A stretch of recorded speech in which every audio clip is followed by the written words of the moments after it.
The murder of Teresa Halbach shook this small community of Manitowoc County, Wisconsin. Now the Netflix documentary film Making a Murderer has created the Stephen Avery phenomenon.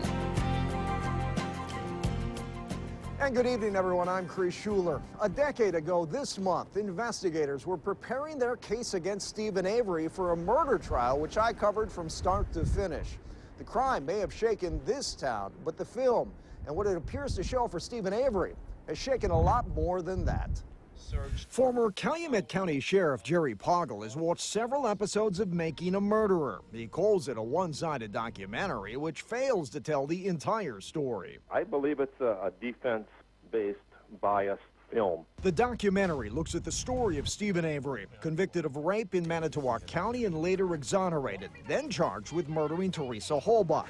It is told by a pair of film students who worked on the project for 10 years. Our role as filmmakers was to document what we were witnessing, to raise questions, but never to provide answers. But Poggle says that's not entirely true. He says the filmmakers focused on a defense theory that Avery was framed by Manitowoc County investigators who planted evidence because of a pending lawsuit for his wrongful rape conviction, a theory that Poggle says the jury dismissed. The allegations that, I guess assumptions that are presented in this film were addressed at trial. And this former sheriff says if someone had framed Avery, they were able to hide it from the State Crime Lab, Department of Justice, and the FBI, who all work this case. All of these individuals would have had to have had some knowledge or some way of determining that there was a cover-up being committed by Manitowoc County, which definitely was not done. Poggle says all of the evidence, not just defense allegations, convinced him of Avery's guilt. And he feels sorry for the Halbach family, again reliving Teresa's brutal murder. It's been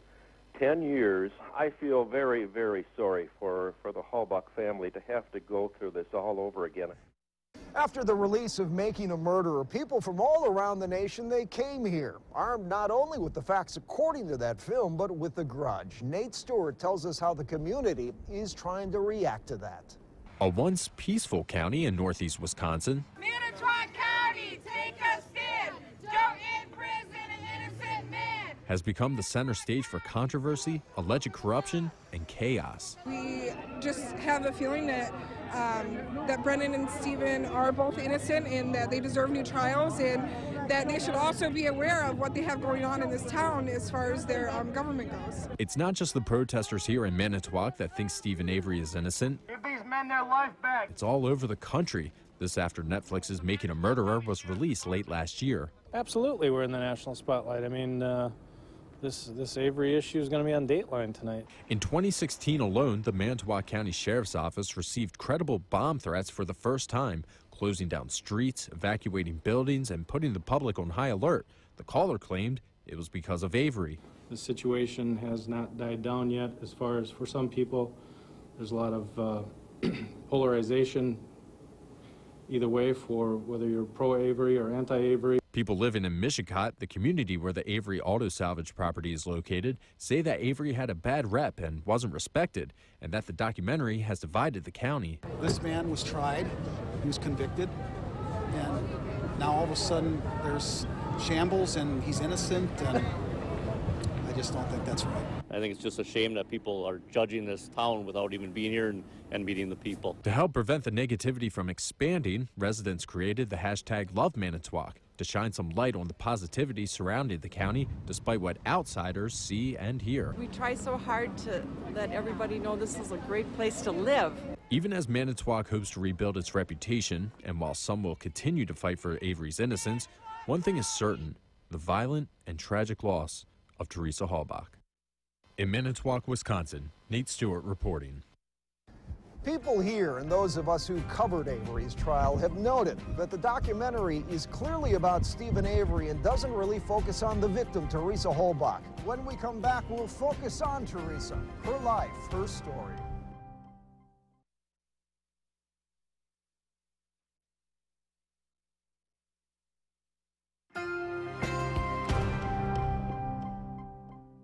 I love hugs. I have a theory that you need 9 hugs a day her to feel love. That was a portion of Teresa Halbach's video diary, something she shot 3 years before she was killed. Played for the judge and the jury ahead of Stephen Avery's sentencing, it now gives us a glimpse into the type of person Teresa was and what was important to her. I love being happy.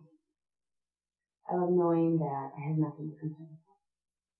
I love knowing that my family is healthy, that I have a lot of friends.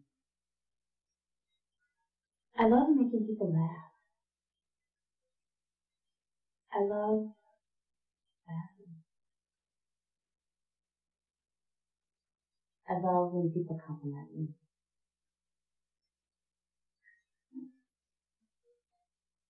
I love the Beatles. I love God.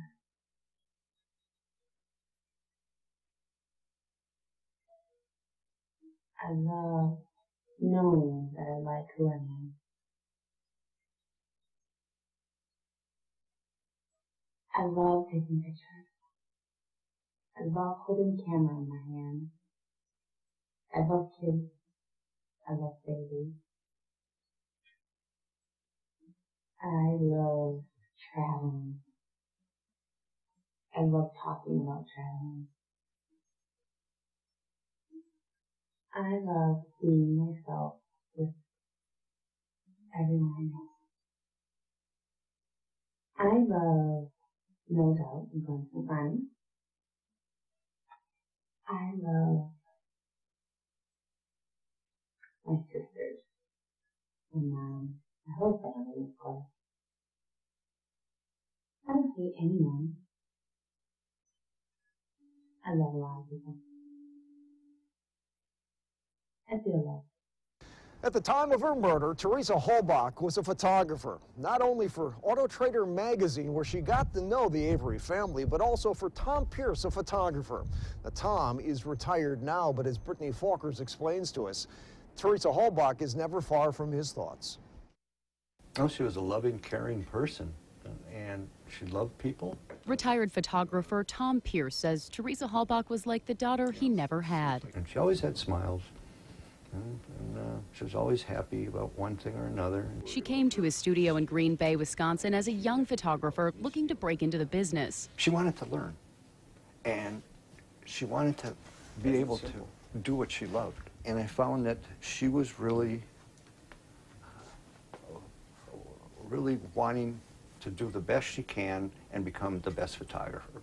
He says Teresa started as an intern at Pierce Photography, but with natural talent and a knack for putting people at ease, he offered her some studio space to pursue her dream. And I've said many times after her death that if she was still here today, she'd probably be one of the best photographers in the state because of how she handled what she does. It's not just a matter of taking a picture. That's part of it, for sure, but it's how to get the people relaxed and comfortable to have a nice portrait or family picture or whatever the case may be. And I saw that in her. Although Pierce says Teresa preferred to be behind the camera, she sat for this now infamous portrait, a photo he took for her mother.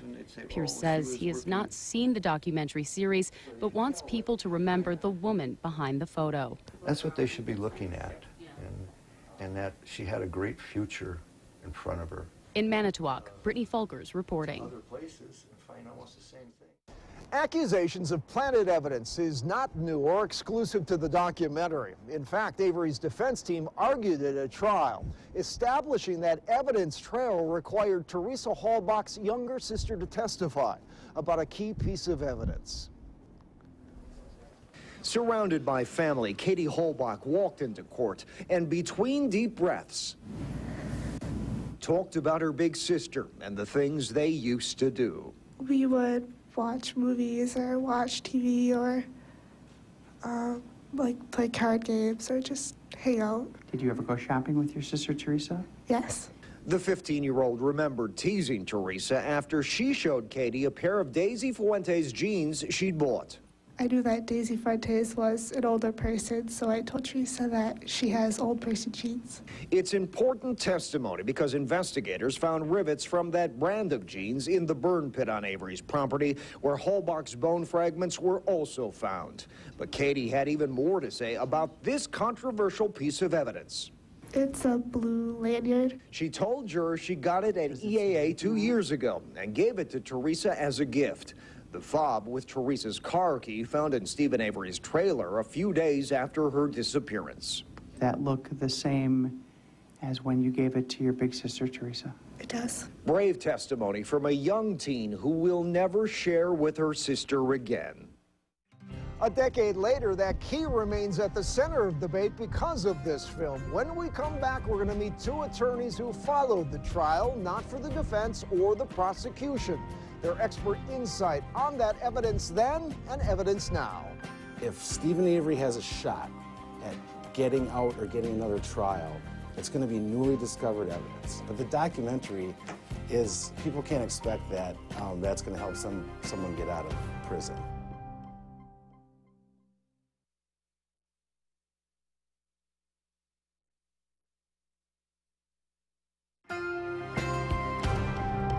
Stephen Avery's murder trial lasted 6 weeks here in Calumet County. Now, during that time, our news team brought on two attorneys, Rob Bellin and Jeff Oswald, to serve as our legal analysts during the trial. Both men have watched Making a Murderer and say they clearly understand why it has so many people around the nation talking. I wouldn't call it a documentary. I think it's definitely biased toward the defense view of things. However, it's obviously very well done. Good documentaries obviously pull at your heartstrings. They make you feel the story, you feel the emotion. And there's no question that you get that in this. Both men served as Local 5's legal analysts during Stephen Avery's 6-week murder trial. Avery accused of killing Teresa Halbach and then burning her body to cover up the crime. We were in the midst of it, kind of going day by day and just breaking down, you know, was this a critical piece of evidence or not? Bellin says the producers of Making a Murderer gave the public an inside look at the justice system, but they were also clearly out to support the defense's claim that Avery was framed for Halbach's murder by Manitowoc County law enforcement because of his pending lawsuit for a wrongful rape conviction. The defense planted that seed along every step of the way here. Is it possible for that to happen? Of course it's possible. Oswald says the filmmakers focused on key evidence that supports a possible setup, like Halbach's car key discovered in Avery's trailer by a Manitowoc County deputy after multiple previous searches. And that's highly questionable. You know, we all saw pictures in the documentary. It's got that blue lanyard on there. I mean, it's not something that's inconspicuous. It stands out. You would think somebody would have saw that earlier. Questions also raised about a bullet with Halbach's DNA recovered in Avery's garage again after multiple searches. And this is something that repeats itself over and over again. This isn't just one thing. I'm a defense attorney, so obviously I'm biased toward the defense anyway. But it makes a good film series, let's just put it that way. A film that, while compelling, cannot change a jury's verdict. So other than conducting a national conversation based on the Netflix documentary, do you think for Mr. Avery, anything here is going to happen with his case in the courts? If I had a prediction, you know, I don't think it's going to go anywhere other than a national discussion, unless something changes with DNA evidence. If Stephen Avery has a shot at getting out or getting another trial, it's going to be newly discovered evidence. But the documentary is, people can't expect that that's going to help someone get out of prison. The man who prosecuted Stephen Avery for Teresa Halbach's murder is Ken Katz. The film takes aim at Katz, and Katz is now taking aim at the filmmakers. When we come back, we hear his response. Teresa Halbach has been reduced to little more than a footnote in this case.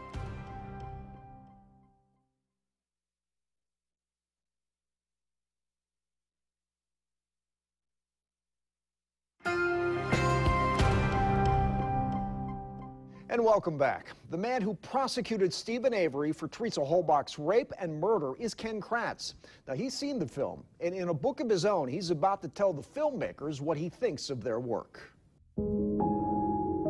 Ever since the docuseries Making a Murderer was released, former Calumet County DA Ken Katz says his thoughts have centered on the victim, Teresa Halbach. Teresa Halbach has been reduced to little more than a footnote in this case. As special prosecutor in the case against Stephen Avery, Katz says he was focused on reminding jurors that Halbach's life was cut short, that her family suffered a terrible loss.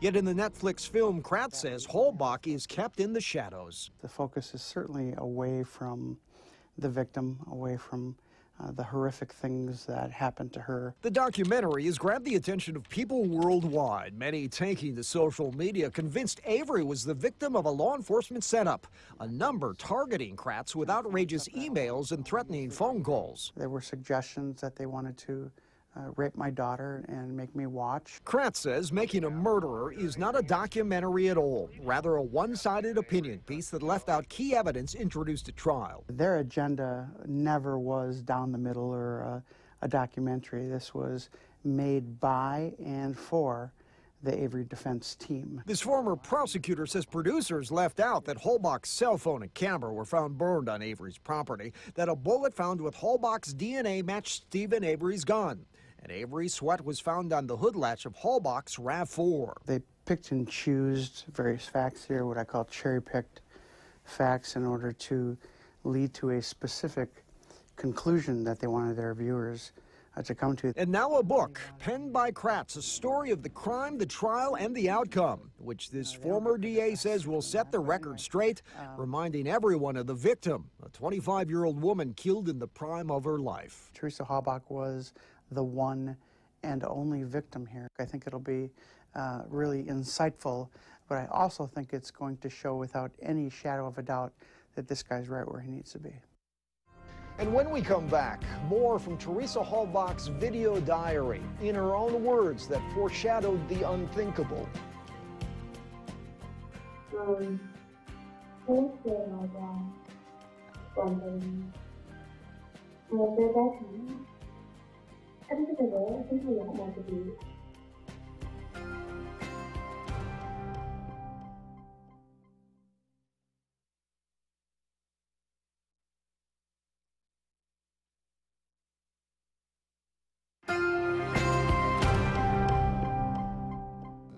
Whether you believe the case made in the film Making a Murderer is strong enough to win Stephen Avery a new trial, or like the jury, you believe he's guilty and deserves to remain locked up, there remain some indisputable facts. Teresa Halbach was murdered, and a jury found Stephen Avery guilty of being her killer. If Avery's new legal team, who declined the opportunity to take part in this program, is successful in their newest appeal, then there is no doubt the coverage will redefine media frenzy. Yet in the middle of all of this is a family that lost a daughter, a family that lost a sister. I'm Chris Schuler. Thanks for watching, everyone. Good night.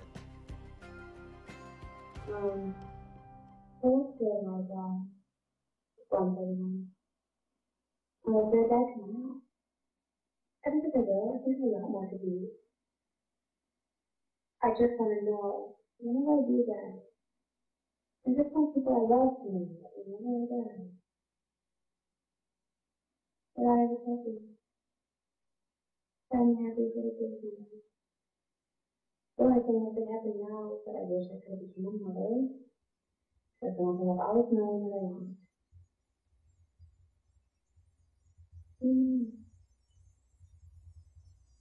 So,